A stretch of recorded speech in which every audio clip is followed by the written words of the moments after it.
അസ്തഗ്ഫിറുല്ലാഹൽ അദീം. രാവിലെ ആയാൽ മോനെയും കൂട്ടി കെട്ടിയോള് ഉടുത്തൊരുങ്ങി നാട് മൊത്തം ചുറ്റല പരിപാടി. കുടുംബത്തെ നോക്കേണ്ട കാര്യമില്ല, ഇങ്ങനെ ചുറ്റിക്കറങ്ങുക. അസ്തഗ്ഫിറുല്ലാഹൽ അദീം. എത്ര സന്തോഷത്തോട് പോയ കുടുംബമാണെന്നറിയാം. ഒരു മുടിഞ്ഞവൾ ഇവിടെ വന്നതിന് ശേഷം ഈ കുടുംബത്തിൽ ഒരു സമാധാനം ഉണ്ടായിട്ടില്ല. നിങ്ങൾ വിചാരിക്കുന്നുണ്ടോ എന്താ സംഭവം എന്നല്ലേ? ഇതുപോലെ തസ്ബീഹ് മാല തൂക്കി നടക്കുന്ന ചില ആളുകളെ കുറിച്ച് പറയുകയാണ്.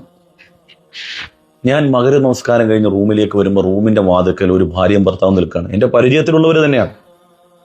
രണ്ടാളും മിഴി നിറഞ്ഞ് എൻ്റെ മുമ്പിൽ ഇരുന്ന് പറഞ്ഞ ഓരോ കഥകൾ കേൾക്കുമ്പോഴേ അത്ഭുതം വരികയാണ്. ഈ ചെറുപ്പക്കാരൻ്റെ ഉമ്മാക്ക് ഒരേ ഒരു വാശി, ഇവളെ ഒഴിവാക്കണം. ഇവളെ ഒഴിവാക്കി കഴിഞ്ഞാൽ വീട്ടിലെ എല്ലാ പ്രശ്നങ്ങളും തീർന്നു, ഉമ്മാക്ക് സന്തോഷമാവുമെന്ന് പറഞ്ഞു. ഈ ചെറുപ്പക്കാരൻ 2 കൊല്ലം മുമ്പ് മറ്റൊരു പെണ്ണിനെ ഒഴിവാക്കിയിരുന്നു. അന്നും ഉമ്മ പറഞ്ഞത് ആ പെൺകുട്ടി ഒഴിവാക്കലോടുകൂടി കുടുംബത്തിന്റെ എല്ലാ പ്രശ്നം അവസാനിക്കുമെന്ന് പറഞ്ഞു. ഇപ്പൊ ഈ പെൺകുട്ടീനെ കൂടെ ഒഴിവാക്കാം. ഇനി ഞാൻ ഈ മഹലിൽ തന്നെ ഉണ്ടെങ്കിൽ 2-3 കൊല്ലം കഴിയുമ്പോൾ പുതിയ പെണ്ണുമായിട്ട് വരും. ഇവളെയും കൂടെ ഒഴിവാക്കി കിട്ടിക്കഴിഞ്ഞാൽ വീട് സമാധാനത്തിൽ പോകുമെന്ന് പറഞ്ഞു. ഈ ഉമ്മാനെ എനിക്കറിയാം. അവരിപ്പം നിലവിൽ 3 ഹജ്ജ് ചെയ്തിട്ടുണ്ട്. ഈ കഴിഞ്ഞ മാസം കൂടി ഉംറക്ക് പോയിട്ട് വന്നേ, മൊത്തം 7 ഉംറയും ചെയ്തിട്ടുണ്ട്. ഹജ്ജ് ഉംറയൊക്കെ നന്നായിട്ട് ചെയ്ത ആളാ. എപ്പോഴും കയ്യിൽ സദാസമയം തസ്ബീഹ് ഉണ്ടാകും, ദിക്റും സ്വലാത്തും ദുആ മജ്‌ലിസും വഅദിനൊന്നും ഒരു കുറവുമില്ല. പക്ഷെ വീട്ടിൽ വരുന്ന പെൺകുട്ടികൾ ഒരു നിലക്കും പൊറുപ്പിക്കൂല. എൻ്റെ വീഡിയോ ഒരുപക്ഷെ ഈ ഉമ്മ കൂടി കാണുകയാണ്, അല്ലെങ്കിൽ ഉമ്മമാര് കാണുന്നുണ്ടെങ്കിൽ നിങ്ങൾ മനസ്സിലാക്കേണ്ടത്, നിങ്ങൾക്ക് മരുമക്കളെ സഹിക്കാൻ കഴിയത്തില്ല എങ്കിൽ, നിങ്ങളുടെ മക്കൾ സ്വന്തം പെൺമക്കളല്ലാത്ത ഒരു പെൺമക്കളെയും നിങ്ങൾക്ക് അംഗീകരിക്കാൻ കഴിയത്തില്ലെങ്കിൽ, നിങ്ങളുടെ മക്കളെ വലിയ ചൂരൽക്കൊട്ട ഉണ്ടാവും. അത് മേടിച്ചിട്ട് ആൺമക്കളെ അതിൻ്റെ അടിയിലോട്ട് കയറ്റുക. എന്നിട്ട് 4 കോഴിമുട്ട അതിൻ്റെ അടിയിൽ വെച്ച് കൊടുക്കുക.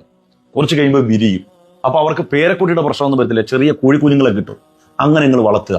എൻ്റെ പ്രിയപ്പെട്ട ഉമ്മാരെ, നിങ്ങളുടെ ആൺമക്കളെ കൊണ്ട് നിങ്ങൾ പെണ്ണ് കെട്ടിച്ചിട്ടുണ്ടെങ്കിൽ അവനവൻ്റെ ഭാര്യനെ ഊട്ടിയിലും കൊണ്ടുപോകും, കൊടൈക്കനാലും കൊണ്ടുപോകും, മൂന്നാറും കൊണ്ടുപോകും, പാർക്കിലും കൊണ്ടുപോകും, ബീച്ചിലും കൊണ്ടുപോകും.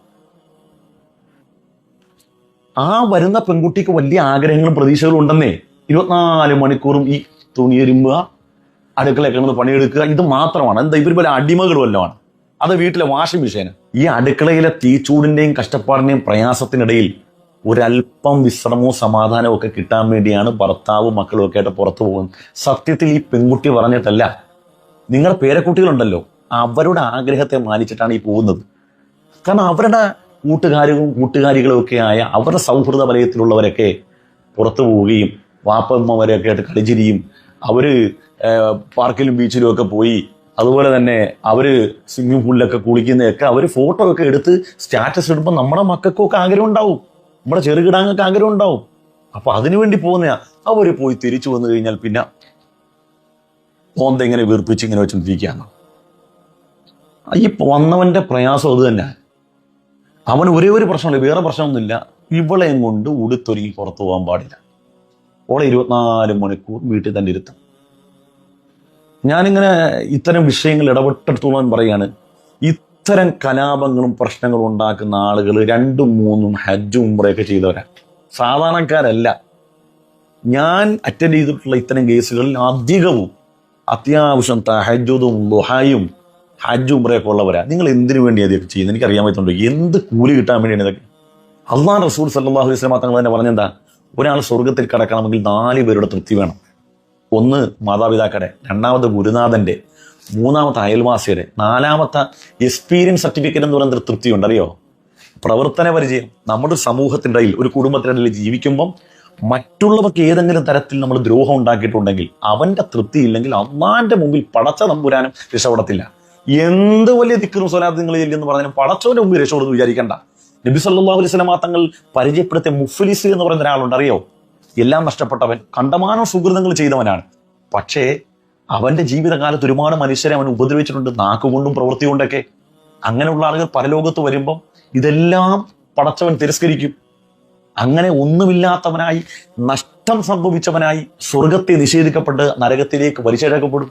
അങ്ങനത്തെ മുഫ്ലിസ് ഉണ്ട്. ഇതിൽ സ്പീക്കറും സ്വലാത്തും ഒക്കെ ചെല്ലി നിങ്ങളെപ്പോലുള്ള ആളുകൾ കുടുങ്ങും. നിങ്ങളുടെ മരുമക്കളാന്ന് പറഞ്ഞ് നിങ്ങൾ വിദ്വേഷം കാണിച്ചിട്ട് കാര്യമില്ല. അവർ മനുഷ്യരാണ്, അവർക്ക് മനുഷ്യന്റെ പരിഗണന കൊടുക്കണം. അവരുടെ തൃപ്തിയും പൊരുത്തമില്ല നിങ്ങൾ സ്വർഗത്തിൽ കിടക്കുമെന്നോ? അങ്ങനെ ഒരു ഇസ്ലാം അള്ളാഹുവിന്റെ ഭൂമിയിലില്ല. എല്ലാ മനുഷ്യർക്കും ഒരുപോലെ പരിഗണനയുണ്ട്.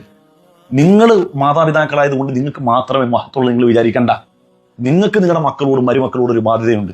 ആ ബാധ്യത നിറവേറ്റാതെ ഞാൻ ബഹുമാനിക്കപ്പെടേണ്ടവരും ആദരിക്കപ്പെടേണ്ടവരുമാണ്, എല്ലാവരും എൻ്റെ അടിമകളായിക്കോളൂ, എന്നെ എല്ലാവരും ഇങ്ങനെ കുനിഞ്ഞു കടന്ന് ബഹുമാനിച്ചോളൂ എന്ന് വിചാരിച്ചിട്ട് മറ്റുള്ളവൻ്റെ തോളെ കയറണ്ട. ഇത് പുതിയ യുഗമാണ്.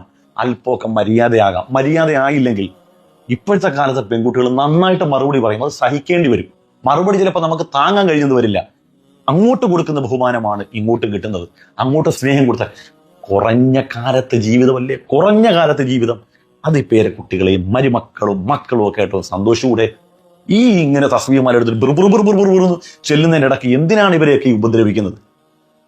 ആ പാവങ്ങൾ ഞാൻ താൽക്കാലികമായി ഒരു സമാശ്വാസ വാക്ക് പറഞ്ഞ പാവങ്ങളെ പറഞ്ഞയച്ചു. ഇനി വീട്ടിൽ ചെന്നിട്ട് എന്തൊക്കെയാവും അറിയില്ല. ഏതായിരുന്നാലും എൻ്റെ വീഡിയോ എനിക്കറിയുന്ന ഉമ്മ തന്നെയാണ്. നിങ്ങൾ കാണുകയാണെങ്കിൽ, നിങ്ങൾക്ക് അള്ളാഹു താല ഹൃദയം തന്നിട്ടുണ്ടെങ്കിൽ ഒന്ന് ചിന്തിക്കുക. ചിന്തിച്ചില്ലെങ്കിൽ ഇനി ചിന്തിക്കാനൊരു അവസരം പടച്ചും തന്നെന്ന് വരില്ല. അള്ളാഹു അനുഗ്രഹിക്കട്ടെ.